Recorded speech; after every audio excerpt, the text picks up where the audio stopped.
말은 돌고 돕니다. 사실 너한테만 얘기할게. 내가 이렇게 말하는 순간 이건 거의 확성기를 키는 것과 같습니다. 그러니까 절대로 드러내면 안 되는 것들이 있습니다. 예전에 비해서는 확실히 영원한 관계라는 게 많이 줄었습니다. 너무 가까운 사이고 내가 너무 좋아하는 친구이고 형이고 동생들이라 생각하면 드러내고 싶은 욕구가 왜 있을까요? 모든 사람이 그런 건 아니에요. 세상에는 굉장히 겁도 많고 신중하고 사람들이랑 거리 두는 타입도 있어요.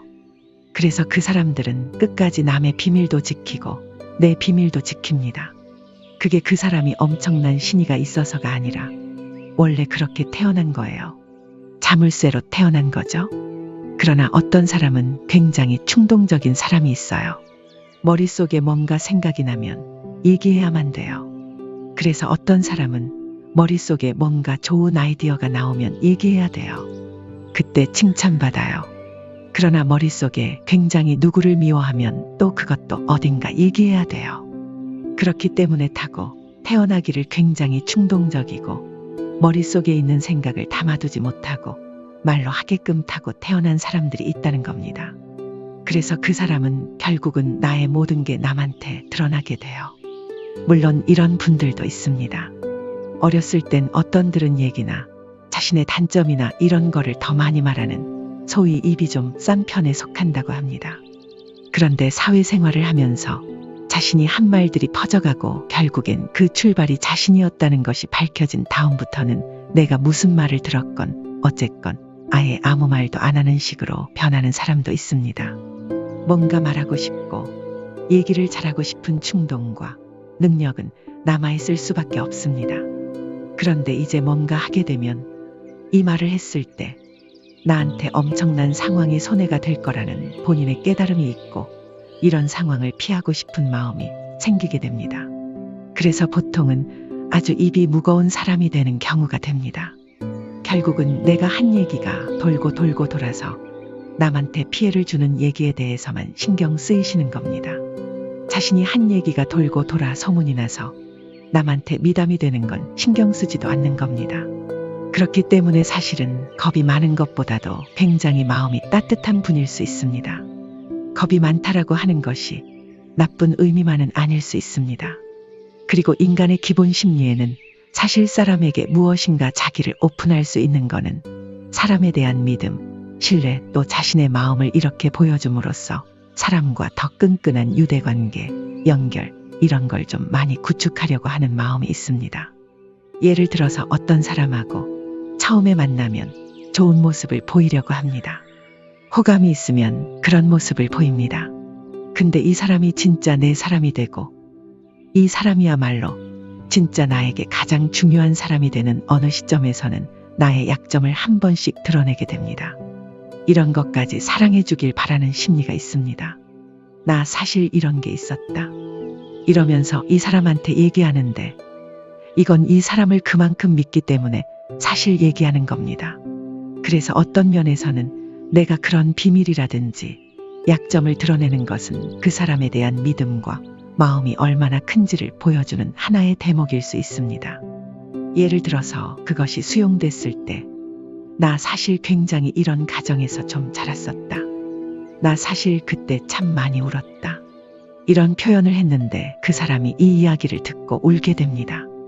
사실 나도 그런 비슷한 경험이 있었다고 했었을 때 관계가 굉장히 끈끈해집니다. 이런 속마음을 꺼내는 것은 사람과 사람의 관계를 훨씬 더 깊어지게 만드는 굉장히 중요한 어떤 단계라고 생각하게 됩니다. 근데 여기서 중요한 부분이 있습니다. 내 약점을 말한다는 것. 내 상처라든지 또는 트라우마를 얘기하든지 그런 거는 어느 정도 수용이 될 수 있을 거라고 생각합니다. 그런데 이런 주제는 남한테 절대 드러나면 안 되는 겁니다. 남이라는 건 나 빼고 다 남이잖아요. 그리고 생각해 볼 건 그럼 어떤 면에서 절대 드러내지 않아야 된다는 걸까요? 뭐냐 하면 어떤 사회적으로 비난받을 사실입니다. 그러니까 이것이 알려지면 어떤 사회적으로 법적으로 문제가 좀 될 수 있는 것들입니다. 이런 거는 절대로 꺼내면 안 됩니다. 누구에게라도 말입니다. 왜냐하면 아무리 가까운 사람이라도 내가 얘기하면 이 사람도 부담이라는 사실입니다. 예를 들어서 내가 옛날에 사람을 죽였어. 일반적인 사람은 그런 이야기를 감당하지 못합니다. 그러니까 사랑하는 사람도 그 이야기가 감당이 안 될 수 있습니다.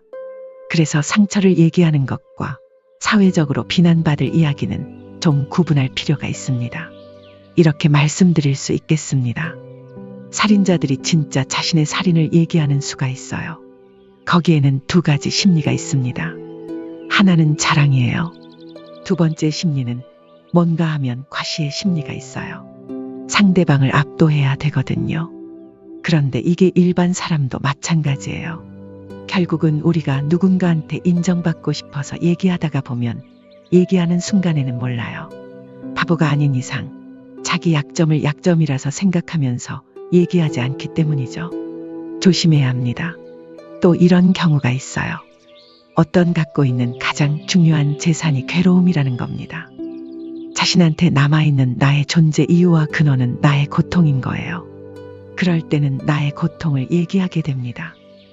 결국은 나의 자존심이 나는 이렇게 엄청난 고통을 겪고 죽고 싶을 정도로 괴로웠지만 난 살아남았어라는 사실이 자신에게 가장 자랑스러운 부분이 되는 겁니다. 그러니까 나의 엄청난 허물과 고통을 얘기하는 건 어떤 의미에서는 나를 이해해 달라는 겁니다. 또 다른 의미에서는 나의 존재를 증명하려고 하는 거예요. 하지만 결국 말할 때 우리는 남에게 절대로 드러내면 안 되는 걸 얘기하게 된다는 겁니다. 말할 때는 절대로 남에게 드러나는 건지 잘 몰라요. 모릅니다. 그렇다면 실수하지 않기 위해서 이것만은 지켜야 될 것은 어떤 게 있을까요? 첫 번째는 범죄가 되거나 관련된 얘기는 절대 하면 안 됩니다. 관계는 물과 같아서 엄청나게 가까웠던 친구가 3개월, 4개월 사이에 굉장히 멀어집니다. 또 멀었던 관계가 가까워지기도 하기 때문입니다. 그리고 심지어 굉장히 좋았던 관계가 좋지 않은 관계로 갈 수도 있기 때문입니다. 그랬을 땐 이때 내가 얘기했던 것이 사실은 나한테 도구로 다가오기도 하죠. 두 번째는 사람들이 나를 미워하는지 싫어하는지에 대해서는 가급적 확인 안 하는 게 좋아요. 확인하는 순간 그게 현실이 되는 경우가 많습니다. 불안하다가 보니까 물어보게 되는 경우가 있습니다. 예를 들어서 사랑하는 사람끼리 있잖아요. 보통 내가 뭐 잘못했냐를 물어보는 경우가 있어요. 나는 잘못한 거 있냐고 물어본 것 같지만 결국은 뭔가 하면 너나 싫어하냐로 갑니다. 아니면 너 나 믿지 못해? 이것도 어떤 의미에서 나에 대한 나쁜 감정을 확인하는 거예요. 그래서 나에 대한 상대방의 부정적 감정을 확인하는 것과 관계된 모든 것들은 안 하는 쪽이 좋습니다. 사람은 보통 결정을 내려버리고 싶어 하기 때문에 확인하려는 겁니다. 그 근본을 따지고 들어가면 불안하기 때문에 그렇습니다. 이건 아주 어린 시절 때 형성된 사회와 세상과 타인과 나에 대한 믿음입니다. 사람들은 나를 싫어할 거야. 사람들은 날 거절하겠지? 굳이 그렇게까지 할 필요 없는데도 계속 무덤을 파는 것도 자기가 가지고 있는 아주 깊이 숨어있는 어떤 불안입니다. 나는 홀로 남겨질 사람들은 날 거절에 대한 반응이라고 봅니다. 개선하기 위해서는 아주 초기에 어떤 가정 환경 안에서 엄청나게 중요한 사람이나 부모님에게 거절감, 아주 뼈아픈 어떤 상처, 홀로 남겨진 어떤 외로움, 고립감, 이런 것들이 자신 안에 가장 깊은 뿌리 안에 도사리고 있었던 대면하고 해결해 나가야 합니다. 세 번째는 남의 험담을 하면 안 됩니다. 험담을 하다 보면 사이가 좋아지는 것처럼 일면 느껴질 때가 있습니다. 누군가를 같이 험담하는 그 순간 집단주의가 생기게 합니다. 아주 가까워지는 기분을 들게 만듭니다. 하지만 험담을 하는 것은 바이러스를 유포시키는 거하고 비슷하다고 생각합니다.